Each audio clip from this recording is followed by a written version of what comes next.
민족 12장 9절 말씀입니다. 큰 용이 되어 쫓기니 옛 뱀 곧 마귀라고도 하고 사단이라고도 하는 온 천하를 꿰는 자라. 땅으로 내어 쫓기니 그의 사자들도 저와 함께 내어 쫓기니라. 아멘. 아멘.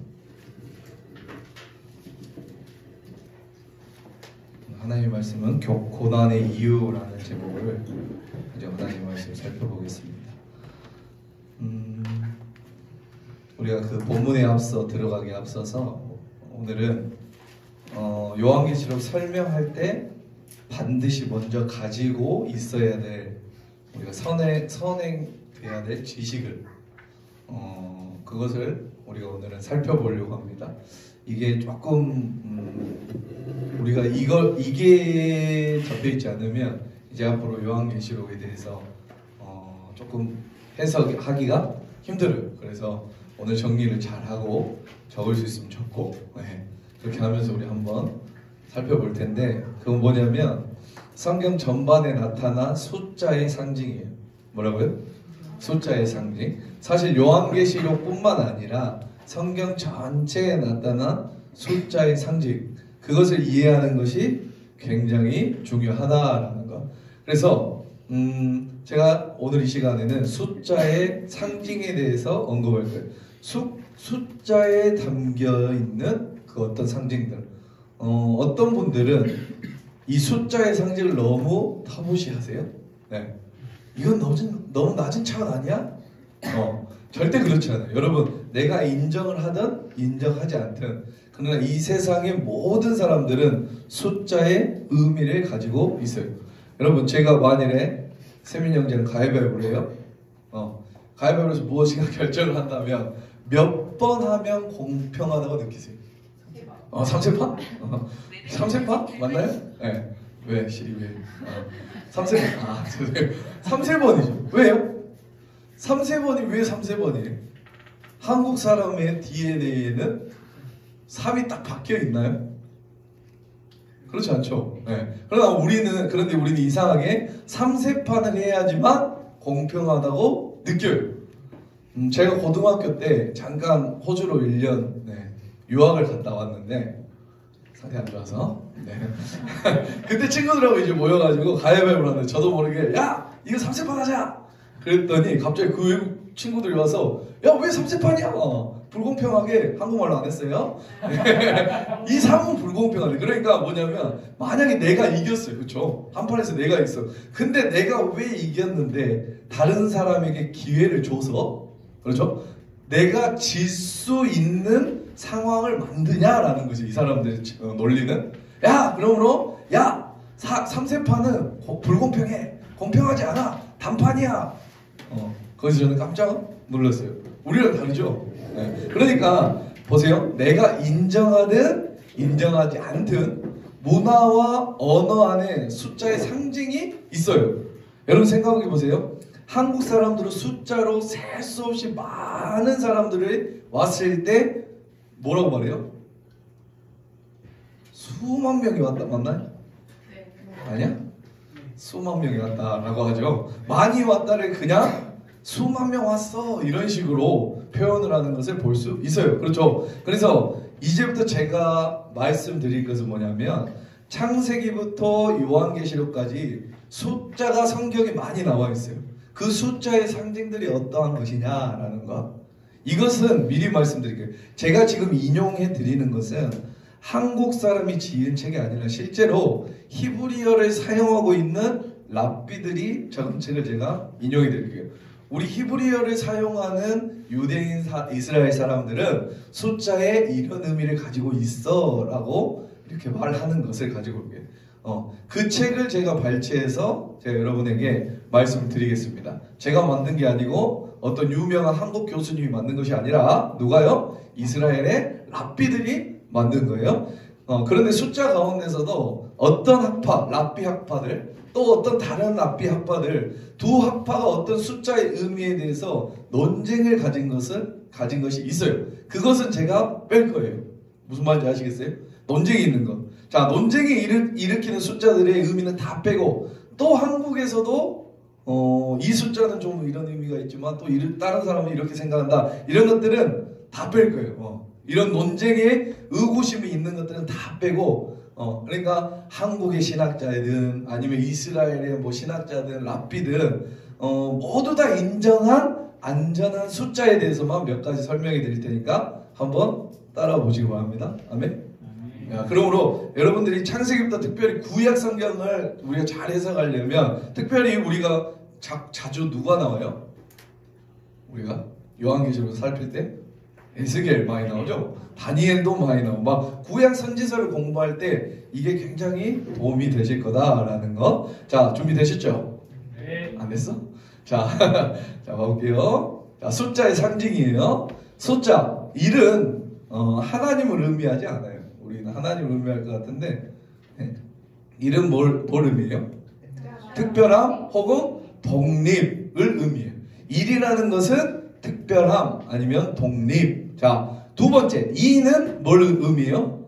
증인. 네. 혹은 격려할 때 2를 써요. 격려. 여러분 제자들을 그러니까 예수님께서 여러분 이스라엘 사람들을 어떤 것을 증언할 때 제가 말했죠. 증언할 때 몇 명이 증언해야 되는가요?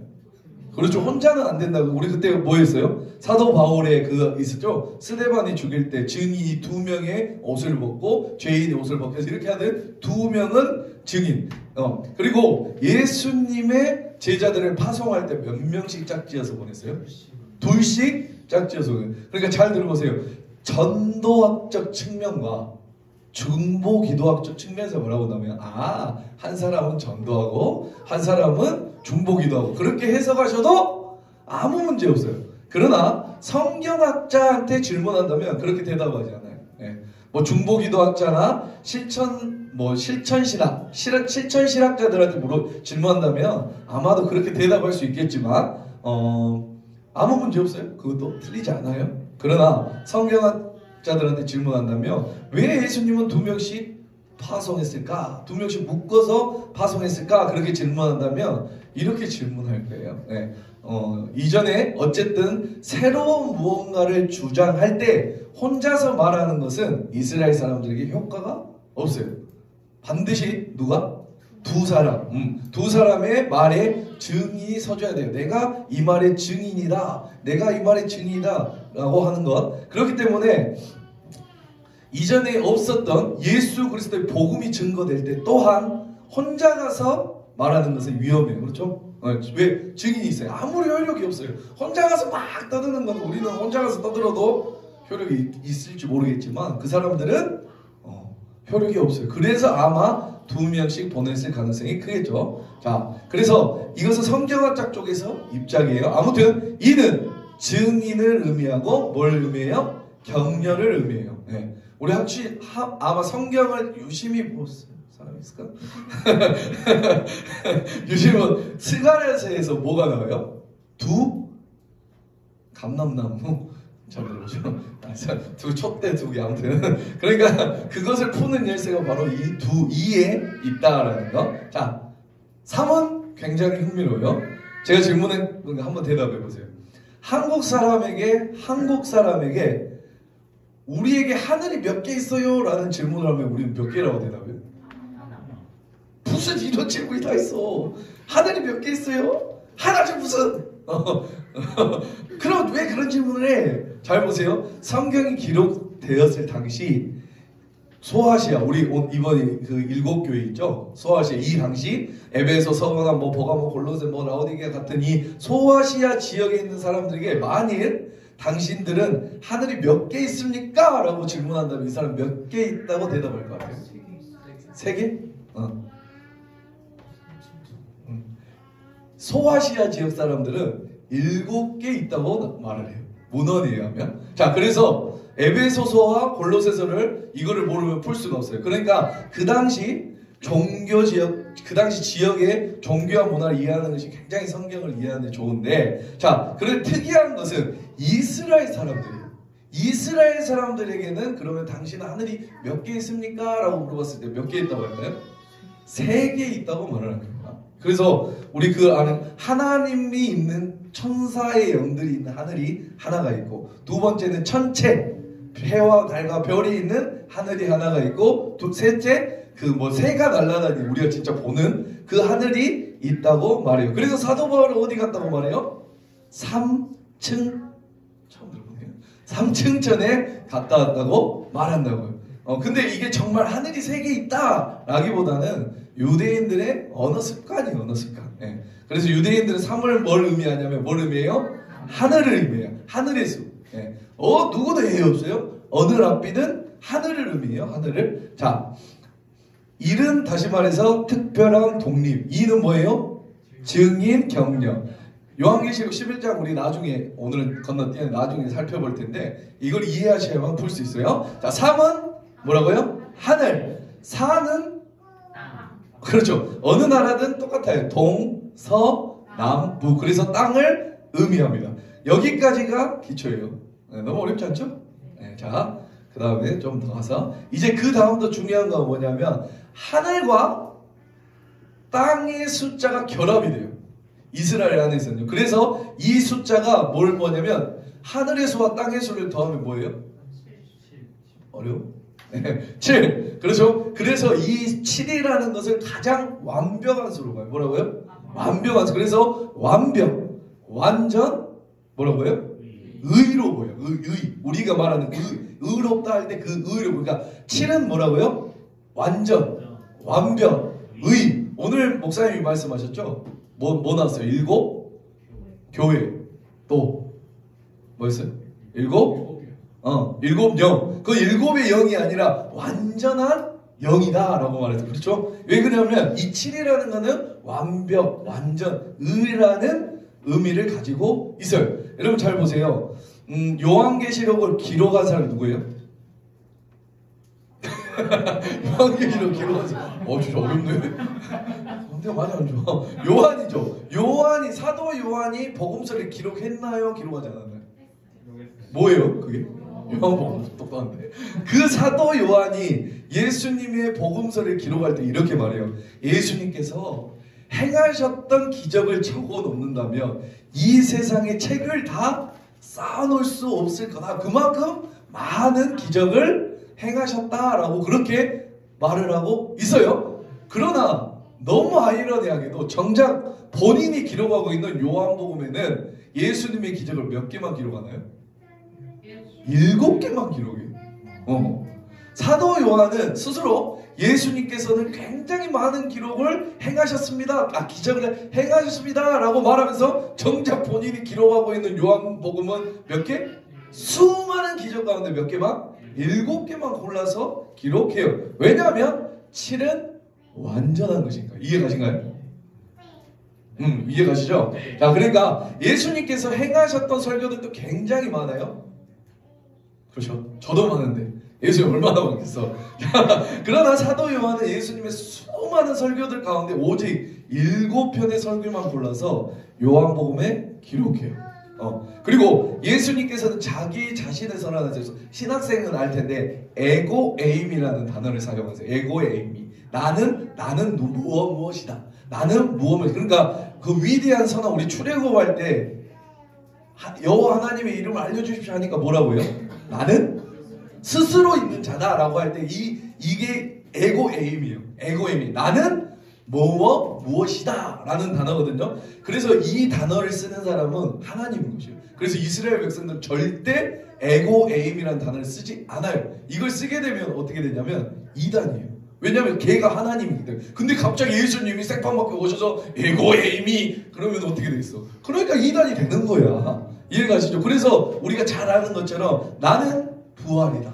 나는 생명이다. 나는 잘 아는 거 말해봐. 길이요 진리. 그렇죠. 나는 선한 목자다. 나는 참 포도나무다. 나는 양의 문이다. 나는 누구다. 이게 에고에임인데 에고에임이 하면서 이거를 계속 말하니까 어때요? 듣는 유대인들, 성경을 아는 사람들은 저놈 새끼 이단놈이다.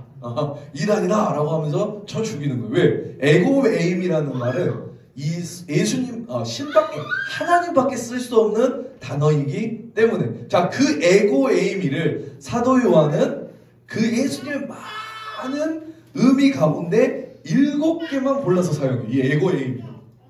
자, 그러니까 7은 뭘 의미하냐면 완벽을 의미해요. 완전을 의미해요. 그래서 의롭다 할 때 그 의를 의미해요. 이해되시죠? 자, 그러면 여러분 이제 숫자로 대답하지 마시고 한번 대답해 보세요. 의미로 완벽에서 하나가 빠진다. 완전에서 하나가 빠지면, 의에서 하나가 빠지면 뭐가 되나요? 그렇죠. 뭐예요? 불완벽, 불완전, 불의악 이렇게 되는 거예요. 이해가 되시죠? 그러므로 6이라는 숫자는 불완벽, 불완전, 불의악이라고 우리가 말할 수 있어요. 자, 그래서 완벽에서 뭐가 빠졌으니까? 하나가 빠졌으니까 의가 깨진 거예요. 그래서 불의가 되는 거죠. 자, 그게 바로 6이에요. 그래서 이스라엘 사람들이 가장 싫어하는 숫자가 뭐예요? 6. 한국 사람들이 가장 싫어하는 숫자가 뭐예요? 4. 미국 사람들이 가장 싫어하는 숫자가 뭐예요? 그렇죠. 그러므로 한국 사람의 4의 의미가 미국 사람에게 13이고 한국 사람의 4의 의미가 유대인들에게 뭐예요? 6이에요. 그런데 요한계시를 보면 6이 3개가 있어요. 666. 무섭죠? 666. 무섭지? 무서워. 겁내실 필요 없어요. 숫자가 무슨 의미겠어요? 아무튼 숫자도 기억하지만 의미를 기억하는 게 중요해요. 7은 완벽. 거기서 하나가 빠졌던 6은 뭐예요? 불완전, 불완벽, 불의를 의미하세요. 자, 여기까지 중국. 여기까지 따라오셨어요? 그 다음 중요한 두 가지 숫자가 있어요. 그거는 뭐냐면 12예요. 뭐라고요? 12. 여러분 12. 자, 12는 구약과 신약에서 아주 중요한 하나님 나라를 설명하는 데 있어서 아주 중요한 숫자가 되죠. 자, 물론 랍비들 가운데 대부분 예수님을 믿지 않지만 그 사람들조차도 12는 하나님 나라와 연관성이 있다고 부인하지 않아요. 여러분, 이스라엘은 몇 지파가 있었나요? 맞나요? 12지파? 레이가 빠지잖아.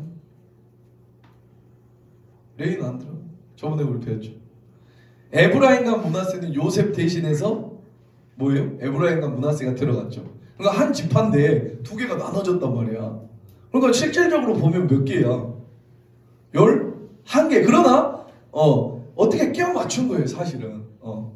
근데 우리는 그냥 아무 의심 없이 그냥 이스라엘은 12지파야 라고 생각하는데 아무튼 딱 맞춰요. 여러분 사사기에 보시면 사사들이 나와요. 이스라엘을 대신해서 다스렸던 사사의 역할, 왕의 역할을 감당했던 사사. 사사기에 의하면 사사들을 모두 몇 명이 나올까요? 몇 명이니까 제가 질문을 할까요? 어떻게 알았지? 6명의 대사사, 6명의 소사사. 그러면 이런 질문을 할 수 있겠죠. 그러면 목사님 이 땅에 존재했던 사사들은 모두 12명인가요? 라는 질문을 할 수 있겠죠. 질문 대답은 뭘까요? 아니에요. 왜냐하면 사사기 이후에 룻기, 그 사무엘상을 보시면 사사기에 언급되지 않은 또 다른 사사가 나와요. 마지막 사사. 그게 누군가요? 사무엘이죠, 사무엘. 자, 그러므로 알 수 있는 것은 이 땅에 존재했던 사사들은 모두 12명이 아니에요. 우리가 아는 것만 해도 13명이에요. 그런데 사사기는 마치 12명만 존재했던 것처럼 12명을 기록하고 있어요. 그러니까 12라는 숫자는 굉장히 이스라엘 사람들에게 중요하다라는 거. 예수님의 제자 몇 명이었나? 맞아요? 잘 생각해 보세요. 12명 맞아? 12명에서 한 명 가룟 유다가 어떻게 했어요? 죽었죠. 그럼 몇 명이에요? 그런데 사도행전 2장에서 보시면 무슨 사건이 일어나요? 오순절에 성령이 임함으로 말미암아 이 땅에 하나님 나라, 다시 말해서 교회가 시작되죠. 사도행전 2장에서. 근데 교회가 시작되기 전에, 성령이 임하시기 전에 사도행전 1장 전체를 할애한 것은 뭐냐면 가룟 유다의 그 빈자리, 11명이 했던 사도, 그 빈자리를 대신해서 한 사람을 뽑아요. 그 사람이 누군가요? 마띠아라는 사람이에요. 마띠아를 뽑아요. 그거를 무려 한 장이나 할애해서 뽑아요. 우리가 정말 궁금했던 창조 있죠, 창조. 창조도 한 장밖에 안 돼. 그런데 창조도 한 장밖에 없는 그 가룟 유다를 대신해서 한 사람 뽑는 장면이 뭐가 그렇게 중요하다고 한 장을 할애했어요. 그러니까 오순절날 성령이 임해서 교회가 시작되기 전에 뭘 해야 돼요? 12명을 껴 맞춘 느낌이에요. 만약에 그렇게 중요한 마띠아라면, 자, 가룟 유다의 빈자리 대신해서 그렇게 나온 마띠아라면 2장 이후에 마띠아라는 이름이 나와야 되잖아요. 한 번도 나오지 않아요. 네. 그렇게 해놓고 뭐야? 얘는 뭐야? 꼬다놓은 머리자루야. 그러니까 마치 12를 껴맞춘 것 같은 느낌이 강하죠. 그렇죠? 그래서 구약이 됐든 신약이 됐든, 그러므로 성경에서 12가 의미하는 것을 잘 들어보세요. 이제부터 조심해서 하나님의 백성을 의미해요. 뭐라고요? 하나님. 그러나 여기서 멈추면 안 돼요. 12는 하나님의 백성을 의미하지만 구약의 하나님의 백성 혹은 신약의 하나님의 백성 둘 중에 하나만 의미해요.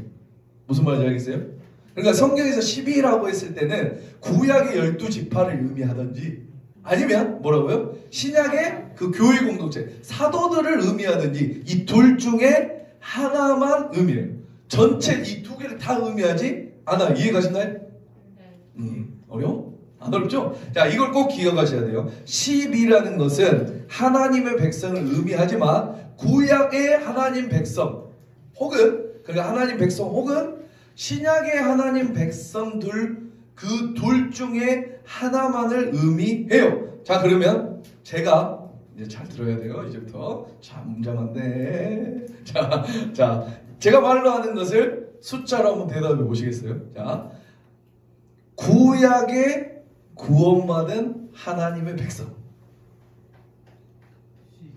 맞나요? 12 맞죠? 자, 그러면 신약의 구원받은 하나님의 백성, 숫자로 말해야 돼? 12. 자, 그러면 구약과 신약의 구원받은 하나님의 백성, 구약이든 신약이든 둘 중에 하나만 의미한다고 했어요. 다시요. 12는 구약의 하나님의 백성을 의미하든지 신약의 하나님의 백성을 의미하든지 둘 중에 하나만 할 수 있어요. 자, 그렇다면 나는 구약과 신약, 이 모든 하나님의 백성을 표현하고 싶어요. 숫자를 어떻게 하면 될 것 같아요? 12와 11을 어떻게 하면 될 것 같아요? 12와 11을 어떻게 더하면 되겠지. 더하면. 자, 그래서 그럼 그게 뭐예요? 12와 11이죠. 24. 그래서 우리가 저번에 뭐라 했죠? 24장로라는 게 거기서 나오는 것이에요. 이해가시죠? 12와 11을 더해서 신약과 구약의 모든 백성을 말한다. 이해가신가요?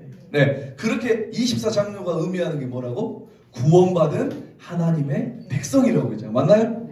그러니까 사실 24장로가 의미하는 것은 우리가 저번에 뭐 히녹과 뭐 관 스테파노스를 쓰고 막 이렇게 말했잖아요. 요한계시록 안에 7가지가 넘어요. 7가지가.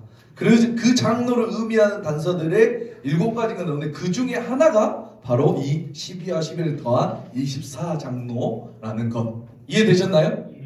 근데 여기서 중요한, 근데 저는 너무 강조하고 싶어요. 그러니까 그냥 단지 구약과 신약의 구원받은 하나님의 백성이 아니라 구약과 신약의 구원받은 하나님의 백성, 이렇게 강조하고 싶어. 강조. 야, 이렇게 강조하고 싶으면 12와 11을 어떻게 하면 될까요? 맞아요. 더하지 않고 어떻게 하면 된다? 곱하면 된다라는 거. 그러면 몇이에요? 144라는 거죠. 자, 그러므로 요한계시록 안에서 24와 144의 의미는 같아요, 달라요? 같아요. 그렇죠? 강조를 했냐? 강조를 하지 않았냐? 모두 다 구원받은 하나님의 백성, 구약과 신약의 구원받은 하나님의 백성을 이야기해요. 이해가시죠? 자, 마지막 하나예요. 뭐예요? 1000. 자, 숫자. 한국 사람들은 아까도 말했지만 셀 수 없이 많다는 것을 무슨 숫자를 쓴다고 했어요? 만이라는 숫자를 쓴다고 그랬잖아요. 우리가 2002년 월드컵 때 아마 대한민국의 신문 보시면 대부분 신문 전면에 뭐가 나와요? 생각해봐. 어디가 나와? 서울시청 광장. 그렇죠? 서울시청 광장에 뭐예요? 붉은 옷을 입은 붉은 악마들이 응원하는 거 기억나시죠? 네. 연식이 안 돼서 몰라? 나 다 아는데. 그 타이틀의 기사가 뭐였냐면 붉은 옷을 입은 붉은 악마들, 수많은 붉은 악마들이 한국을 응원한다 이렇게 되어 있어요. 그런데 거짓말이에요 그거. 왜? 사진을 보면 수십만 명이에요. 네, 수만이 아니에요. 그런데 왜 거짓말이에요?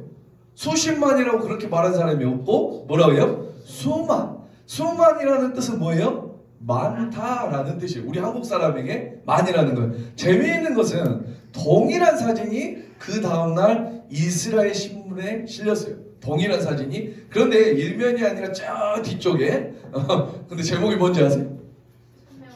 붉은 옷을 입은 수천의 붉은 악마들이 한국을 응원했다라고 되어 있어요. 그러니까 이스라엘 사람들이 셀 수 없이 많다라는 숫자를 어떻게 표현해요? 그렇죠. 천이라고 표현해요. 그래서 뭐라고 하냐? 완전, 충만, 많은을 뭐라고 한다? 천이라고 생각해요. 그래서 우리 한번 기억해 보실까요? 다윗이 전쟁에 이기고 돌아왔을 때 이스라엘 사람들이 뭐라고 노래 불렀나요? 사울이 죽인 사람은 천이요. 다윗이 죽인 사람은 만만이라. 여러분, 천이 작다는 것이 아니라 뭐냐면 사울이 죽인 사람도 정말 많았지만 다윗이 죽인 사람은 더 많았다라는 뜻이에요. 이해 가시죠? 자, 그러므로 한국에서도 많다라는 표현은 이스라엘 사람들이 어떻게 표현한다고요? 천이라는 숫자로 많다라는 것을 표현해요. 자, 지금까지 했던 것을 이제 종합해 봅니다. 잘 들어보세요. 자, 숫자로 대답하셔야 됩니다, 여러분들. 숫자로. 자, 구약에 구원받은 하나님의 백성. 오! 배웠지? 자, 신약에 구원받은 하나님의 백성. 자, 이제부터 집중하셔야 됩니다. 자, 보시나요? 구약에 구원받은 백성이 많다. 구약에 구원받은 하나님의 백성이 많다. 맞아요. 12,000. 자, 그러면 자 볼게요.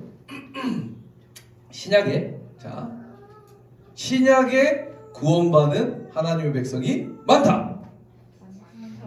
맞나요? 네. 맞아? 자, 그러면 자 봐볼게요. 자, 구약과 신약에 구원받은 하나님의 백성. 구약과 신약에 구원받은 하나님의 백성. 아니, 저 잘해봐. 구약과 신약에 구원받은 하나님의 백성. 강조 아니라고 했다? 아, 잘 생각해봐요. 많다가 안 들어갔잖아, 아직. 구약과 신약에 구원받은 하나님의 백성. 그렇죠. 24. 아까 했으면서. 그래요. 자, 집중하세요.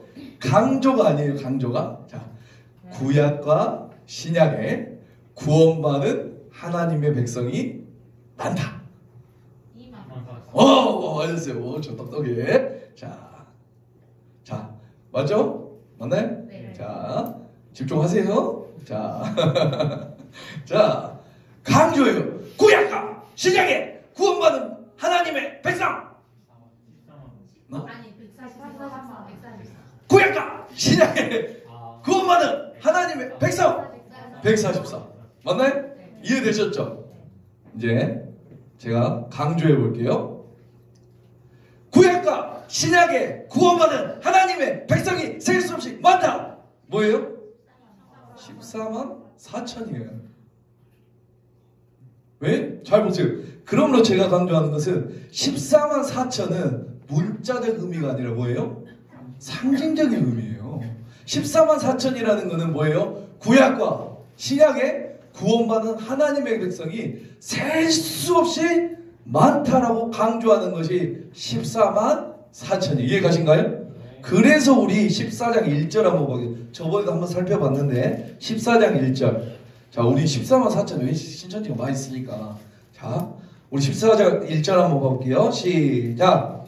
또 내가 보니 보라 어린 양이 시온산에 섰고 그와 함께 14만 4천이 서 있는데 그들의 이마에는 어린 양의 이름과 그 아버지의 이름을 쓴 것이 있더라. 자, 봐보세요. 여러분, 이것을 문자로 푸셔도 돼요.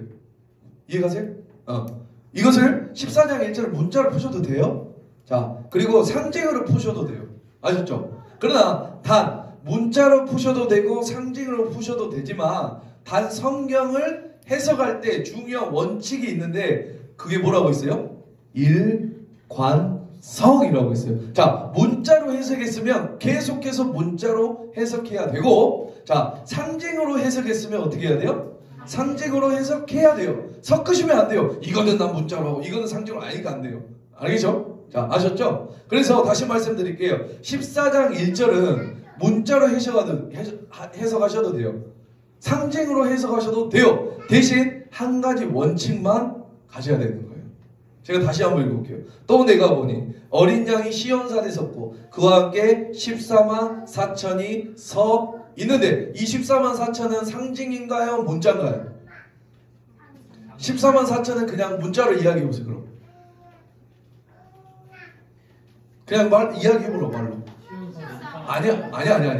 14만 4천이라는 걸 구약과 신약에 구원받은 하나님의 많은 백성이 셀 수 없이 많은 백성이 뭐라고요? 어디 섰어?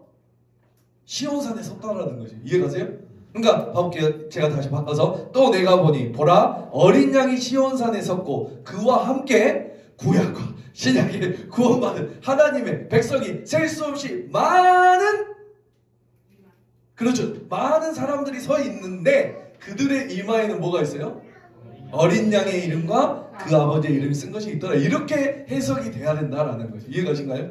근데 이 어린 양의 그 사람들의 이마의 어린 양과 뭐예요?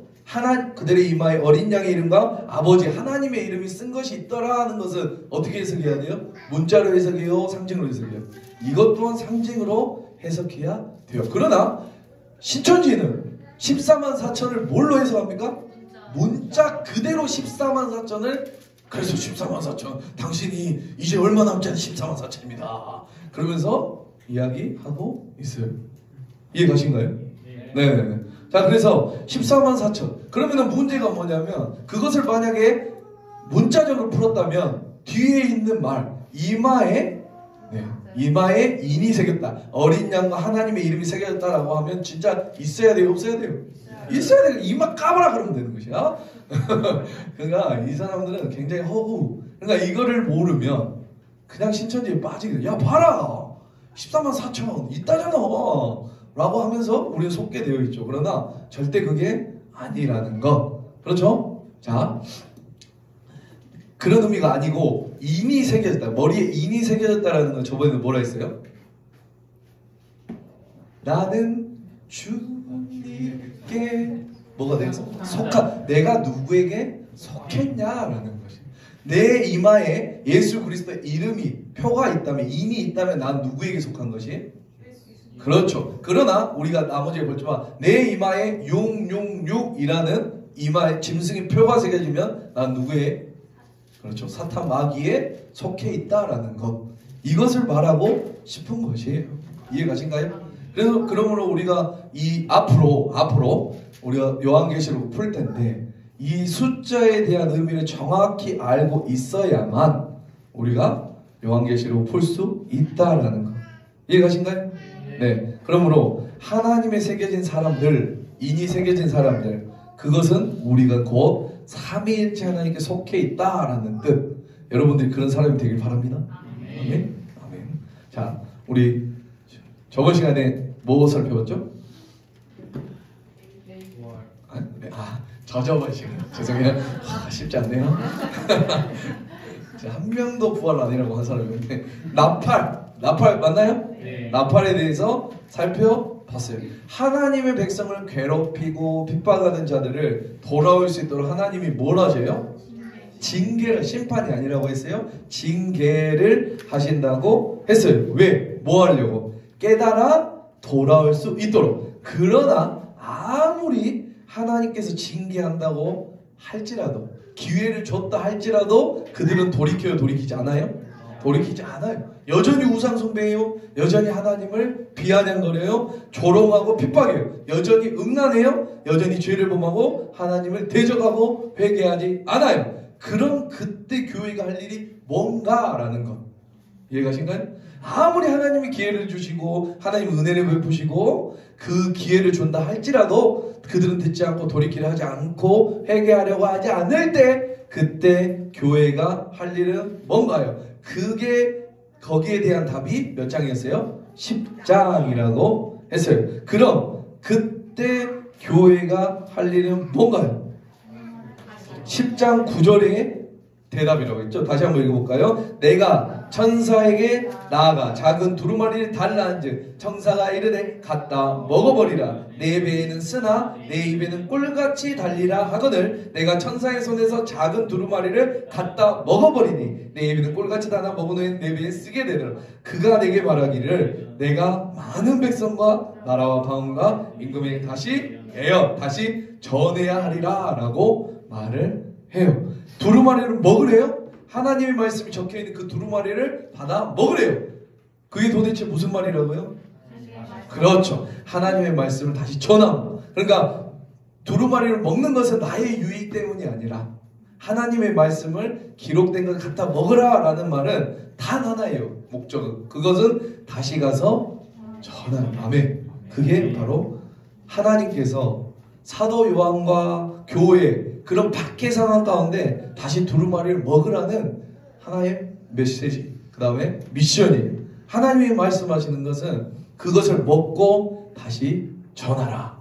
그것이 교회에게 주어진 사명이다. 아멘. 교회의 사명은 다시 말씀을 듣고, 올바른 말씀 들어야, 신천지 같은 13만 4천 이상한 말씀 듣지 말고, 그들도 잘 듣는다고 듣는데 올바른 말씀 못 먹으니까 그렇게 전하는 거잖아요. 맞나요? 참 아이러니해요. 아무튼 우리 그래서 우리가 다시 한번 이제 오늘 조금만 더 할게요. 조금만, 다는 아니지만, 자, 요한계시록에서부터 요한계시록 1장부터 22장 가운데 모두 다 중요해요. 그러나 특별히 중요한 장을 골라라. 그렇다면 6장, 12장, 20장. 저희가, 왜냐면 우리가 6장 저희가 저번에 살펴봤나요? 고난의 유익, 고난의 결과가 나와 있어요. 왜? 도대체 이 고난을 통해서 하나님께서 뭘 하려고 하시나? 고난을 통해서 하나님은 누구를 회복시키겠다는 거예요? 핍박했던 그 로마밖에. 고난을 통해서 다른 사람들을 회복시키겠다고 하죠. 그 고난을 뭘로 받으시겠다는 것이었어요. 그때 제사로. 좋아. 제사로 받으심을 말미암아 하나님께서는 이 땅, 특히 가까이 로마를 회복하시겠다라는 고난의 유익과 의미가 담겨있는 장이 몇 장이에요? 6장이에요. 그리고 그러나 오늘 12장, 오늘 우리가 이제 앞으로 살펴볼 12장은 무엇이 담겨있냐면 도대체 왜 고난을 당하는가? 고난의 이유가 담겨있어요. 뭐라고요? 고난이 왜 내가 그러면 여전히 예수님은 교회에 계시고 여전히 예수님의 오른손에 교회 사자들을 붙잡고 계시고 그 인을 떼신 분이 예수님이고 도대체 왜 예수님이 여전히 지혜로우시고 여전히 전능하시고 전지하시고 모든 능력을 가지고 계심에도 불구하고 왜 교회와 성도들은 고난을 당하는가? 도대체 고난의 이유가 뭔가가 바로 이 12장에 나와 있어요. 이해가신가요? 여러분, 이 주제는 창세기부터 요한계시록 대부분의 성경에서 다뤄요. 특별히 욥기서나 고난의 이유, 악인의 형통함, 의인의 고난, 이것을 신학적인 용어로 말하는 신정론이라고 말하는데, 신정론의 이 진짜 어려운 주제인데 이 어려운 주제에 대하여 다른 성경들이 질문만 제시하지만 이 12장 요한계시록에서는 답을 제시해요. 답을. 유일하게. 그러니까 12장은 우리가 반드시 아셔야 돼요. 믿습니까? 네. 자, 그리고 나머지는 20장이에요. 자, 그렇다면 20장은 무슨 내용이냐? 자, 그렇다면 고난의 유익이 있다. 고난의 이유가 있다 치자. 그래, 고난은 그래도 고난은 고난이지 않냐라는 것입니다. 고난은 어렵지 않냐? 그럴 때 우리가 어떻게 해야 하는가? 그리스도의 삶으로서 어떻게 살아가야 되는 것이 20장에 나와 있어요. 고난 가운데 그러면 성도들이 어떻게 살아야 되는가? 그게 20장에 나와 있어요. 그러니까 6장, 12장, 20장. 이 세 개는 성경에서 정말 보석 같은 귀한 진리가 담겨있는 장 중에 하나예요. 그래서 저희가 오늘 어디에 들어갈 거냐면 이 네 개의 사이클 가운데 이제 나팔은 우리가 이제 조금 다시 뒤로 와서 조금 더 살펴보기도 할 거고, 이제 우리가 세 번째 사이클이 뭐였죠? 기억나요? 세 번째 사이클 뭐야? 7개의 표적이잖아요. 12장부터 들어가는데 우리가 이제 이 7개의 표적을 살펴볼 거예요. 이해가시죠? 네. 다시 말하지만 요한계시록 12장은 반드시 이해해야 돼요. 왜요? 고난의 이유가 언급되어 있으니까. 요한계시록 12장은 읽기만 하셔도 금방 알 수 있어요. 자, 볼게요. 자, 세 부분으로 나올 수 있어요. 1장 1절부터 6절, 12장 7절부터 12절, 그 다음에 13절부터 17절, 이렇게 세 부분으로 나눌 수 있어요. 쉬워요. 왜 쉬워요? 동그라미가 있잖아 앞에. 7절에 이렇게 세 부분으로 나눌 수 있다. 자, 세 부분으로 단락으로 나눠줄 수 있다라는 거. 그런데 세 단락 모두 전쟁이 나와요. 싸움이 나와요. 근데 세 부분 모두 다 빠지지 않고 나오는 대상이 있는데 그 사람이 뭐예요? 그게 뭐예요? 용이에요. 용. 이해가신가요? 이 용이 누군지 잠깐 한번 살펴볼까요? 제가 말씀드렸죠. 그 성경의 상징을 말할 때는 말하는 사람, 듣는 사람이 만약 이것을 다르게 해석하면 어떻게 하지라는 의구심을 가진다면 반드시 해석을 해놓는데, 오늘 아까 예지자매 읽은 본문이에요. 12장 9절. 12장 9절. 이건 밑줄 줄 거거든요. 다 같이 읽어볼게요. 큰 영이 내 쫓기니 옛뱀 곧 마귀라고도 하고 사탄이라고도 하며. 용은 그러므로 뭐예요? 요한계시록 안에 용이라고 정의하는 것은 뭐라고요? 사탄, 마귀예요. 그러므로 나는 용을 다르게 해석할래, 이건 절대 안 돼요. 앞으로 용이라는 단어가 나오면 뭘로 해석해야 된다고요? 용은 사탄이에요. 이해가시죠? 용이 싸웁니다. 그러니까 사탄이랑 싸워요. 첫 번째 단락에 누구와 싸워요? 용과 누가 싸우냐고. 용과 여자? 다시 한번. 그러면 우리 7장부터 13장, 거기는 12장은 누가 싸워요? 누구랑? 용과 미가엘. 맞나요?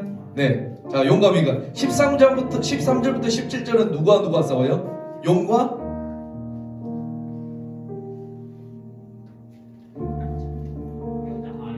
여자. 자, 봐보세요. 자, 우리 5절을 봐볼게요. 여자가 아들을 낳으니 이는 철저한 왕국을 다스릴 남자라 그 하나님 앞에 보좌 위에 그 여자가 가정에 도망해. 아무튼 제가 간단히 말씀드리면 이렇게 돼요. 용과 아이예요. 그 다음에 용과 미가엘, 용과 여자가 싸우게 돼요. 여기까지 어렵지 않죠? 정리해 두시면 돼요. 그러니까 12장은 다시 한번 말하지만 고난을 우리가 받는데 왜 받는지가 언급되어 있어요. 고난의 이유 궁금하지 않으세요? 그건 다음 시간에 다음 시간에 할 겁니다. 이게 너무 많아가지고 다음 시간에 할 텐데, 아무튼 오늘 말씀 오늘 뭐 많이 들어가진 않았지만 우리 한 가지 살펴볼 것은 성경에 오늘 여러 가지 숫자를 우리가 잘 기억하셔야 되고, 그 성경 숫자 안에 있는 그 하나님의 말씀과 해석하는 방법. 이제 앞으로 이 12장은 제가 조금 더 자세하게 디테일하게 2주간에 걸쳐 할지 모르겠어요. 우리가 지금까지 대충 넘어갔잖아. 맞죠? 그냥 훅 넘어갔단 말이에요. 이 12장은 조금 디테일하게 이렇게 하면은 아 예수님이 다시 오시겠구나 하는 정도로 한번 디테일하게 한번 들어가 볼 테니까 12장만큼은 제가 한번 좀 디테일하게 한번 그래도 한 장은 우리가 좀 자세하게 해야 될 것 같아서 12장은 한번 해볼게요. 알겠죠? 다음 주 이 시간에 할 텐데 고난을 받는데 우리가 왜 받아야 하는가 그 이유에 대해서 우리가 14만 4천의 그 안에 들어가기 위한 뭐예요? 14만 4천의 뜻은 뭐라고요? 구원받은 하나님의 백성이 셀 수 없이 많은 다음에 이 안에 이 14만 4천 안에 여러분이 들어가시길 바랍니다.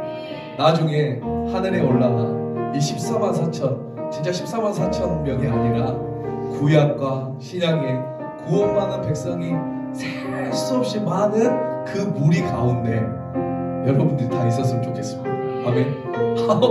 세민 형제 저 14만 4천에 탈락인데 좋다.